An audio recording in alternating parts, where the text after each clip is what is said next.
Fluff TC ay hindi niya i-release na lumaban tungkol sa pasikip. Grabe yun Sa pwesto ngayon. Grabe yun, Jumper na block naman yung mga movement ng Team Falcons and now! Oh my goodness! Tectonic charging!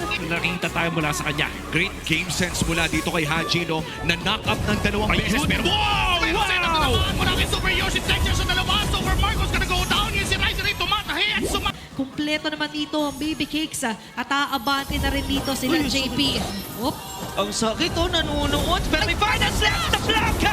Super Yoshi, Gold DC ang kanila mapapatay! Nadamay si OM! Nadamay si... Against Omega. Ano kaya ang magiging play ni Super Yoshi dito? Available ang flicker pero mauuna si Ogwen. Binuhat niya may bigla si Super Yoshi. Sumubok siya ng mana pero si Kyle TZ nasa likod. Pinaugi siya ng kill. Nabuhay nga lang itong si Haji. Tuloy pa rin ang pagsayaw. Super Yoshi ay sumasaro ng dami. Ryzen!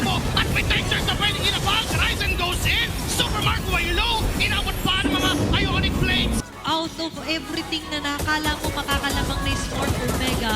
And all of that is in favor of Oheb ngayon. Bandang Uy! naman. Nasa lubong na lalaban ng final slash! Tatlo yung tinamaan! Sinampal harapan! OM goes down! Pinuhat pa! Yung... Against Twisted Minds. Pinakamaganda na siguro if mapatay nila si James at si Haji para at least pwede sila mag-focus fire kay MP na King. Okay, Super Yoshi, alam kong sila. Okay. And this time, ay si Andorio na nakuha ng Lord.